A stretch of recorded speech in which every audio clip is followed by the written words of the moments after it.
한미 정상회담이 열흘 앞으로 다가온 가운데 외교안보 핵심 인사들이 잇따라 미국을 방문해서 북미 협상 교착 타결을 위한 사전 조율에 속도를 내고 있습니다. 김현종 청와대 국가안보실 2차장은 현재 시간으로 오늘 워싱턴 DC에서 미국 측 카운터파트인 찰스 쿠퍼펀 백악관 국가안보회의 부보좌관을 만나 한미 정상회담 의제를 조율하고 미국 상하원 외교위원회와 군사위원회 등의 소속 의원들도 두루 만날 예정입니다. 네, 들으신 것처럼 한국과 미국의 정상이 4월 11일에 미국에서 만납니다. 북한과 미국 사이에 지금 엄청난 먹구름이 끼어 있는 것 같은데요. 과연 제거할 수 있을지 참 궁금해지는 시점입니다. 그래서 오늘 이분을 모셨습니다. 한동대학교 김준영 교수님 옆에 나와 계십니다. 어서 오세요. 네, 안녕하십니까. 네, 오랜만입니다. 오랜만에 네, 뵙습니다. 네, 축하드립니다. 고맙습니다. 네. 사실 저도 하노이에서 이제 회담을 할 때 박사님이 현재 가셨잖아요. 네, 맞습니다. 그때 모습을 봤어요. 결렬됐을 당시에 뭔가 당혹스러운 그 표정이 역력했었는데 그래도 이제 좀 진정이 되셨죠, 당연히. 예, 그러나 걱정과 우려는 여전합니다만, 네. 네, 그렇군요. 일단 최근 로이터 통신이 보도한 내용이 굉장히 좀 놀랍기도 하고 그렇습니다. 하노이 정상회담 때 트럼프 대통령이 김정은 위원장에게 건넸던 이른바 빅딜 문서. 네. 한마디로 비핵화 다 하면 우리가 그때야 좀 보상을 해주겠다 이런 게 아닌가 싶은데요. 어떻게 보였어요? 그렇죠. 지금 미국이 사실상 하노이 직후부터 계속 조금씩 강경해지고 물론 이제 트럼프가 완화시키는 움직임도 있었지만 볼턴을 중심으로 강경파가 조금 세력을 넓힌다는 느낌이 들고요. 어제 말씀하신 것처럼 이제 빅딜 문서가 나왔는데 네. 이거야말로 말씀하신 것처럼 6월 12일 싱가포르 1차 회담 직전으로 돌아갔다. 그렇죠. 그러니까 선비핵화 후 보상. 이게 이제 리비아 모델인데요. 북한은 이걸 이렇게 읽습니다. 선비핵화 후 배신. 그렇습니까? 그러니까 북한이 받아들이기에는 네. 그렇기 때문에 이게 이제 북한에서는 받아들이기 힘든 요구가 지금 사실상 이 요구인 거죠. 네. 이른바 리비아식 해법이라고 하는데요. 이게 대표적으로 강경파인 이 볼턴 보좌관, 백악관 볼턴 보좌관이 사실은 작년에 얘기를 하다가 6.12 싱가포르 정상회담을 이제 앞두고 잠깐 얘기하다가 약간 들어갔던 그런 분위기였어요. 그런데 이번 다시 튀어나온 거잖아요. 네.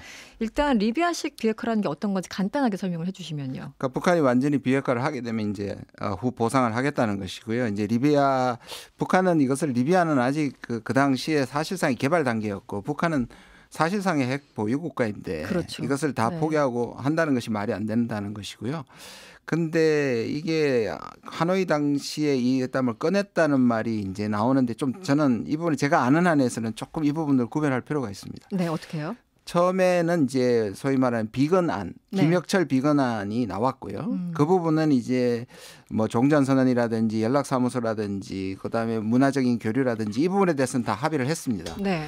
그런데 이제 영변과 제재의 어떤 부분을 교환할 것인가는 공란으로 남겨져 있었습니다. 네네. 그러니까 이제 김혁철의 표현에 의하면 이것은 자기가 결정할 수 없는 일이기 때문에 결국 하노이 정상회담에서 정상이 결정할 부분이다. 그렇죠. 그러니까 네. 당초에 협상안은 빈란과 함께 이제 합의된 안이 같이 올라간 거고요. 네. 그런데 그것이 이제 영변과 제재 해제에 대한 것이 서로 맞지 않으면서 그 부분의 협상안은 사실상 서명을 하지 않게 됐고 네. 그 다음에 이제 그때 그 봉투가 그 노란 봉투인지는 알 수 없으나 볼턴이 들고 있었는 적어도 볼턴은 이거는 평생 자기의 신념처럼 늘 가지고 다니는 리비아식 해법. 네. 북한이 완전히 하면 빅딜이죠 이제. 근데 빅딜인데 순서상 북한이 거의 다 비핵화를 한 다음에 해준다는 거니까 북한으로서는 미국을 전적으로 신뢰할 수 없는 상황에서 받아들이기는 힘든 상황이죠.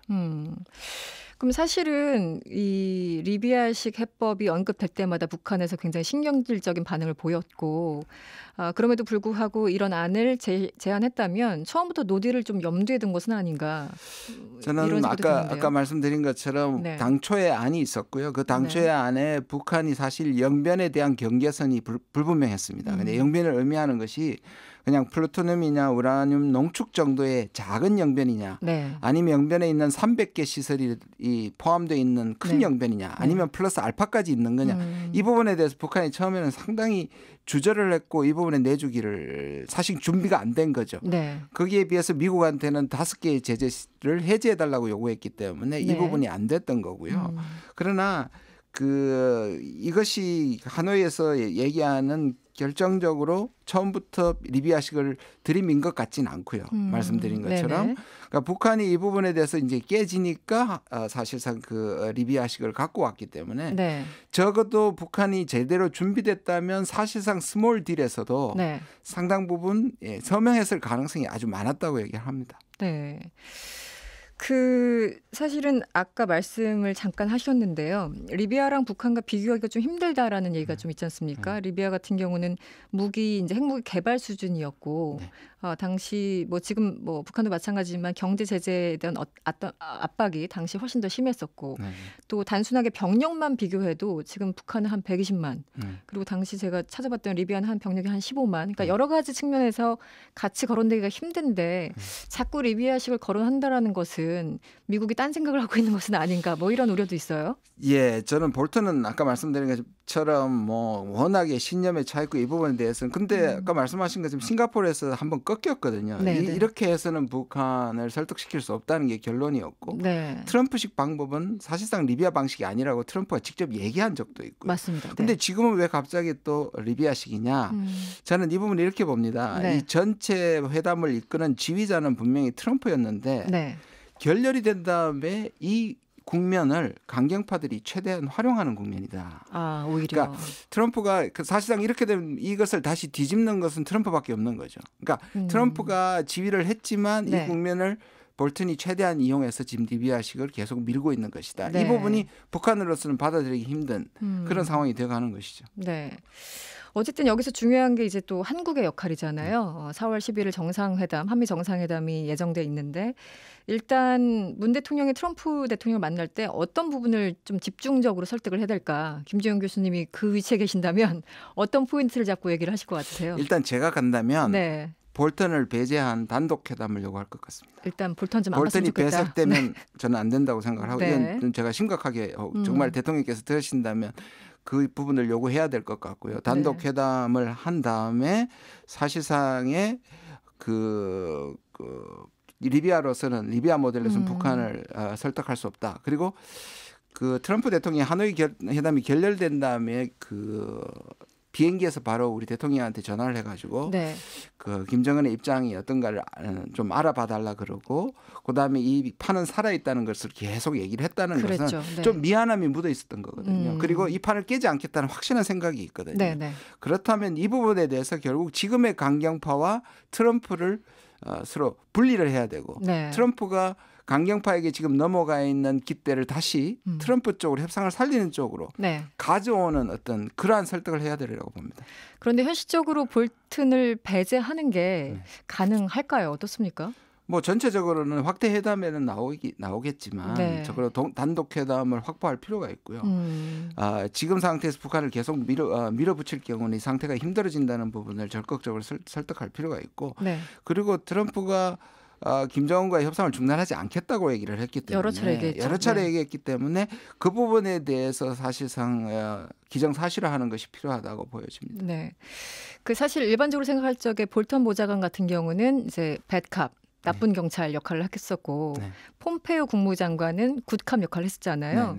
그런데 지난 15일 최선희 부상이 외신을 상대로 기자회견을 할 때 폼페이오랑 볼턴을 싸잡아서 비판을 했어요. 그 부분은 어떻게 보셨어요? 사실상 폼페이오는 2월 12일까지만 하더라도 지금 말씀하신 굿캅이었죠.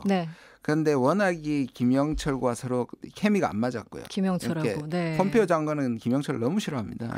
그런가요? 그러나 교체를 원했는데 워낙에 군부 쪽의 통제 문제 때문에 완전히 배제시킬 수 없었고 그렇게 나온 것이 바로 김혁철과 비건9입니다. 그렇군요. 사실상 협상이 비건과 김혁철이 됐고 그럼 폼페이오는 지금 왜 그러냐? 폼페이오는 지금 상원 선거가 있고요. 정치적인 야심이 있죠. 그다음에 대통령이 되고 싶은 사람입니다. 이 국면에서 강한 면모를 보여줘야 되는 자기 정치적 욕심이 있기 때문에 그리고 실제로 하노이에서 여러 부분에 있어서 오히려 강경한 볼턴의 손을 들어줬던 것으로 여러 가지 제가 듣고 있거든요.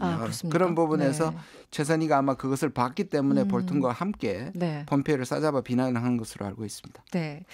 문정인 대통령 특보가 지난달 관훈클럽 토론회에서요. 우리 역할은 중재자가 아니라 촉진자다 이렇게 얘기를 했는데요. 사실 단어 하나가 굉장히 좀 의미하는 게 크잖아요. 어떻습니까?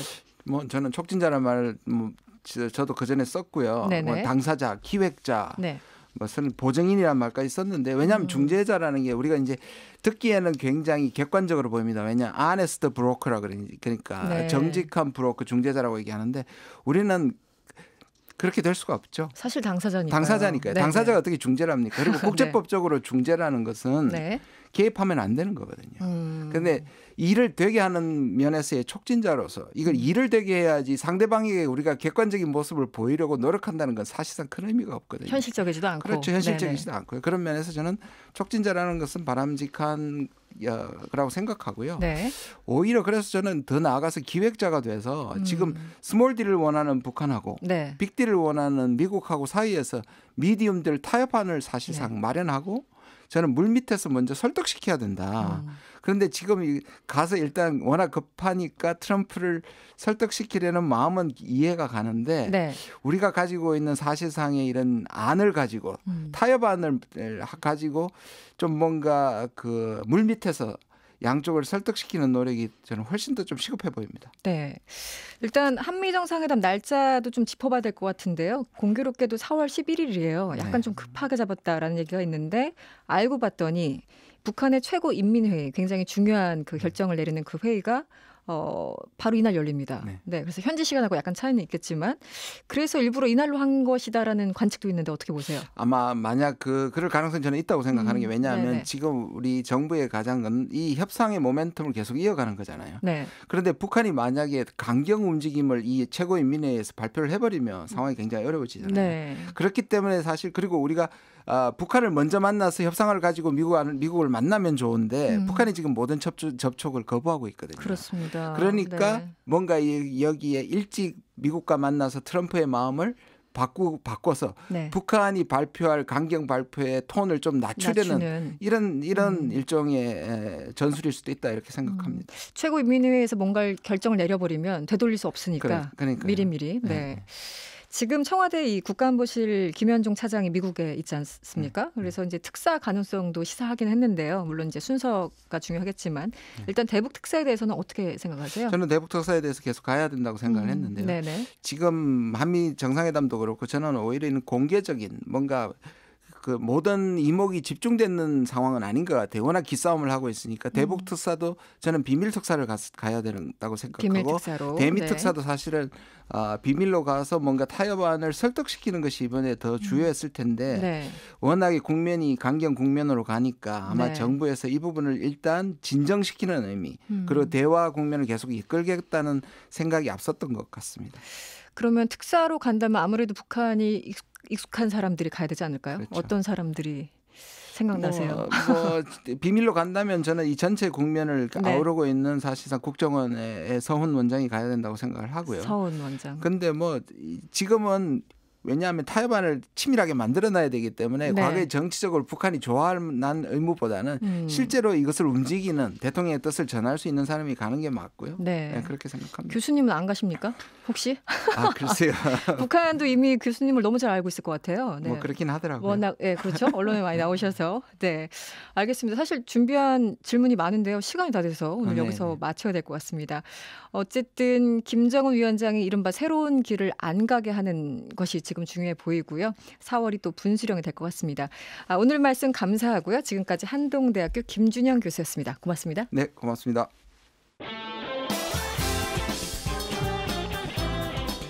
여러분의 퇴근길을 꽉 채워드립니다. 평일 저녁 6시 5분 이승원의 세계는 그리고 우리는